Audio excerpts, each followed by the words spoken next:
Hello, Sir Joey. Kumusta po? Redman Toys Raymond here. So, ito sir, unboxing and testing natin sir yung unit na order nyo. The Ascend Kimber 1911 at saka yung KJ Works KP16. Okay? Airsoft gas blowback pistol. So, unahin na muna natin yung sa Kimber 1911. Okay? So, yan. KR 1911 yung code dyan. So, siya, sir. Yeah, fiber optic sights. Tama ba? Yeah, okay. Fiber optic sights, ported. So, ayan. Okay. Tapos, yung magazine is silver. Okay. Alright. So, ay, wala naman masyadong gagawin dito. Kung hindi lagyan lang ng bag. 1, 2, 3, 4, 5, 6. Okay. And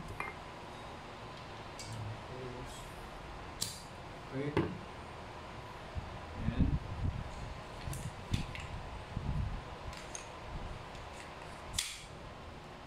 okay naman. Turning on the chronograph. Okay. And firing.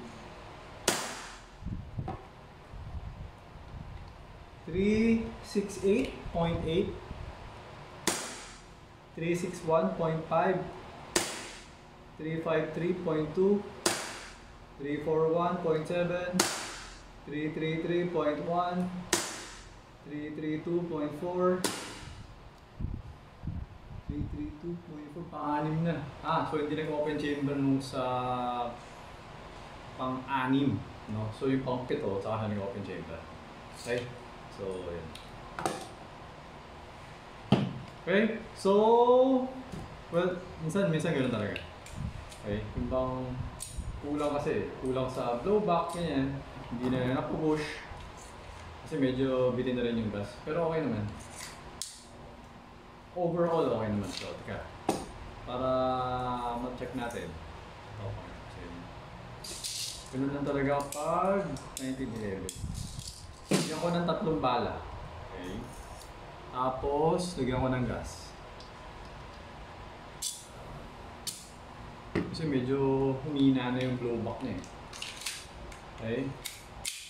Yan. So, 3 shots. Dapat mag-open chamber. 1, 2, 3. Okay. So, pag sa mga 1911 at sa mga high kappa, pag kumihina yung blowback, medyo minsan hindi kumakagat yung open chamber dito. Kaya kaya kailangan pating sakto yung blowback, sakto yung yung power, tapos yung spring ng magazine kailangan parating matigas. Kaya yung magazine, since this is a single stock, hindi mo siya pa pwedeng yung maximum na 14. Kailangan siguro mga 8 pieces na bala lang yung nilalagay sa kanya. Para yung tension ng spring matigas parati. Yan. Kung pwede nga, or 7 or 8 lang ilalagay mo. Huwag mo dadamihan. Pero kunyari, wala ka naman pakialam dun sa open chamber, okay lang, pwede mo damihan. Yun, para sa lang, if you want for the open chamber to be consistent lang, kailangan, yung magazine mo, huwag mo hayaan lumamig para malakas parati yung blowback niya, tsaka yung FPS. Tapos yung spring, kailangan matigas, mataas yung tension para napupush niya yung slide catch. Yan, ganoon siya. Okay? Ganoon sa mga fingers. Okay, so okay na itong isa. Dito naman tayo sa KP16. Okay, this is also a 1911 pero medyo ano ba maangas or something, hindi ko ma-explain, okay? Kasi for basically itong 1911 ng itong KP16 kasi, although single stock siya, may pagka Tokyo Marui yung design. So yung magazine niya kasi parang double stock. So pwedeng gumaganon yung bala sa aliwaan. Parang yung mga high kappa, parang ganun.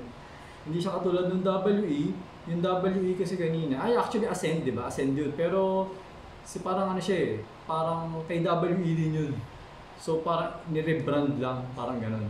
So yun, yung Ascend, single stock talaga siya. Kasi yung magazine niya talaga, WE magazine talaga yun. So single stock, yun ang totoong single stock talaga, isang line lang talaga yung bala. Pag ito kasi pag nilagyan mo ng bala to, nag-alternate pa konti. Hindi nag-alternate konti, nag-alternate talaga. Okay, so ayun. Alright, so for this one, hindi ko alam kung na-vlog ko na rin naman yata ano. So this is a, alam ko CNC yata to, CNC na aluminum. To. Yan. Kaya medyo pricey yung KP16. Tapos ito, meron din siyang ganito, CNC din to. Okay? So removable, ito, this is a compensator, no? Sa tunay na barrel, compensator tawag sa kanya. Sa airsoft, wala naman siya silbi. Pwede mo siya i-remove, pwedeng hindi. Ngayon, merong upgrade sa kanya, papalatan mo yung inner barrel niya, papahabain yung inner barrel para umabot hanggang dito, para mas malakas yung FPS. Yun yung mga upgrades dito pagka gumagamit ng mga compensator. Kasi nga syempre, wala namang sense yung compensator pagdating sa airsoft, di ba? So parang design lang siya. So ang ginagawa ng mga shooter, pag nang-compensator yung mga barrel nila, pinapalatan nila na mas mahaba yung inner barrel. So para mas accurate and mas malakas yung FPS. So, ayan. Meron naman siya mga parts and tools to remove this if ever, no? So, ito, papalatan mo. Tapos, yan, meron siya yung pangtanggal. Okay? Ayan, meron din siyang Allen wrench. Itong Allen wrench yata pangtanggal yata ng front side ko. Okay? So, ayan.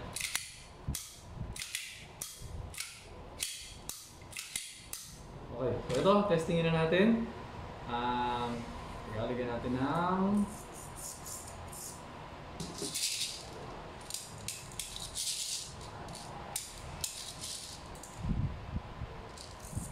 ito parang ano to eh, Tokyo Marui magazine to. Compatible ko to kay Tokyo Marui. So pag meron kang Tokyo Marui na 1911 na magazine, compatible din dito. Okay? So